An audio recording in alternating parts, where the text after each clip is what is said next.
we had a moment, you know what I'm saying? You already know the 7 p.m. Let's moment. do it. Yeah. But we gonna flip it though. Okay.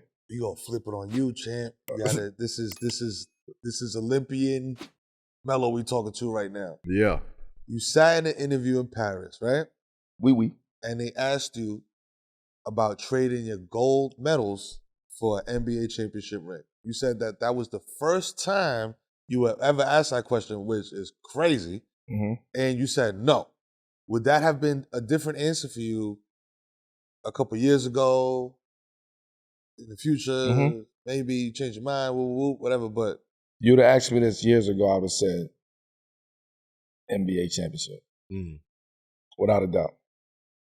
Without a doubt. What switched it? Was it seeing the growth of the game? Like your involvement in FIBA? Education, understanding, like really understanding like where it's going and where it was at and business of basketball. I'm just like really getting a chance, when I say a student of the game, not just X's and O's, but like really learning the layers of this business and the layers of this game. So this was information and insight that I didn't have, you know, coming into the NBA. And early on when I was playing in 04 and in 06, you know what I mean? Like with Team USA, before the Redeem team, right? I didn't know none of this. Mm-hmm. You know, in 08, I was just mad that we was losing. I'm happy that we formulated this team to go out there and win a gold medal to get everybody off our back here in the U.S. Right. It wasn't business for me back then. It was still like I'm in kill mode from a competitive standpoint. The business I didn't understand, still didn't understand the business. So I had to really like learn the game all the way around in totality to understand now 3 gold medals, 4 medals for me is bigger than the NBA championship because I understand the impact of it.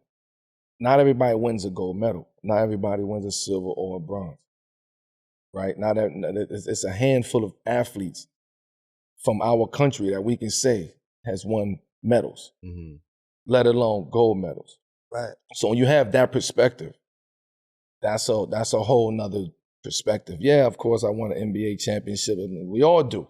Yeah. But it's a lot of shit that have to go down accordingly in order for you to win an NBA championship, let alone multiple championships. It felt like this year they really brought together the lineage of the history of Team USA basketball, right? Like, I think on their was it their bags or their jerseys or something?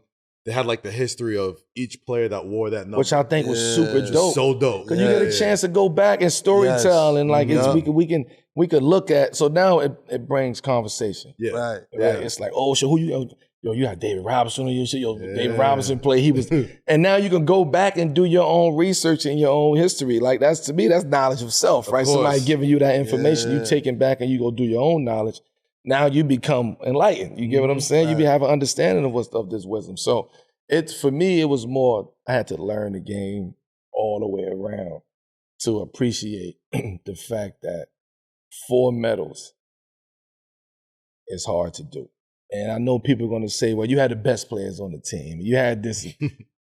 Nah. It ain't that. It's not. I wish it was that simple. Yeah. It's not that simple. It's also a little bit easier to be a hunter than it is being the hunted every 4 years. It's to that point, like when you the white hat, oh man, and you got to go lead. You got the target on your back. 82 games a year for 19 years, like. That's tough. Yeah. You get what I'm saying? And to do all of that is still not win. Like, that's tough. You know what I mean? There's people who did it in 10 years who ain't winning 10 years, and it's tough. But to keep going and be persistent with that for 19 years and still come up short from that, that's a different strength that you have to have and resilience. So when you do experience winning on a global level and understand how does this affect me personally from a global standpoint, most people in here in the U.S. is not going to understand that. They going to ask the question, why, I'm sure there's niggas out there, why Melo getting all this love? Why they keep showing Melo on the TV? Why they keep posting Melo on the U.S.? What this nigga done did? Yeah.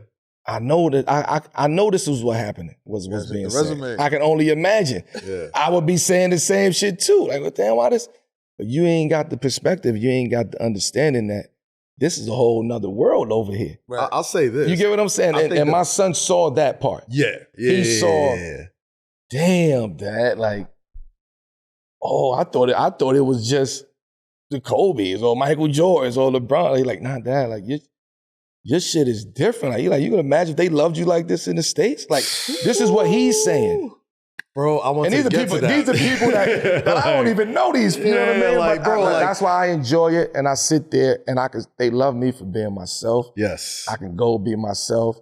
I can go stay mellow around the world. You get what I'm saying? Right. Because I support the world. I support everybody, and I'm trying to globalize this concept in the game of basketball. So the world to me is bigger than the U.S. That part. You know what I'm saying? And that to me is like the difference maker, right?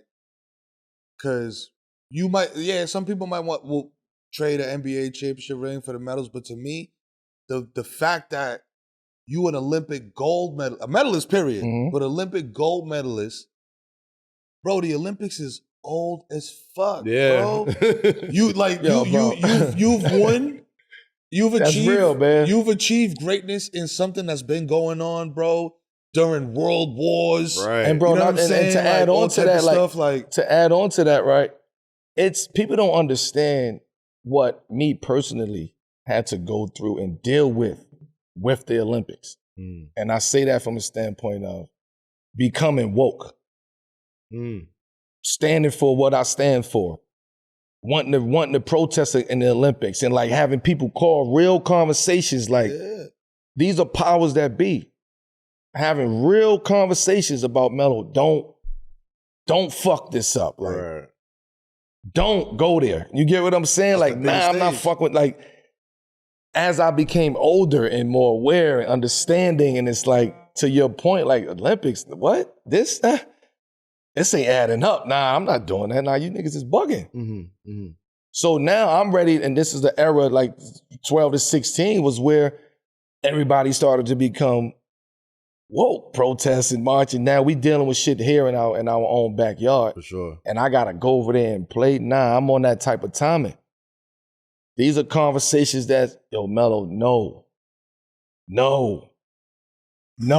And so imagine me as an athlete, an Afro-Latino athlete who gotta go over there and have this on my mind and still gotta go over there and try to win a gold medal and still have a deeper understanding of what's happening. It's, this is deeper shit. So when we talk about USA and Olympics, these are the stories that matters coming out of this shit. Nobody knows that.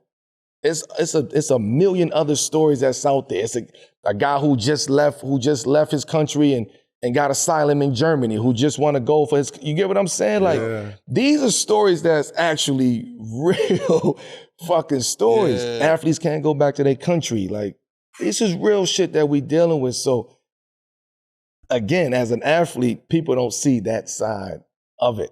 So we want a little bit more of appreciation because y'all don't understand what we have to go through.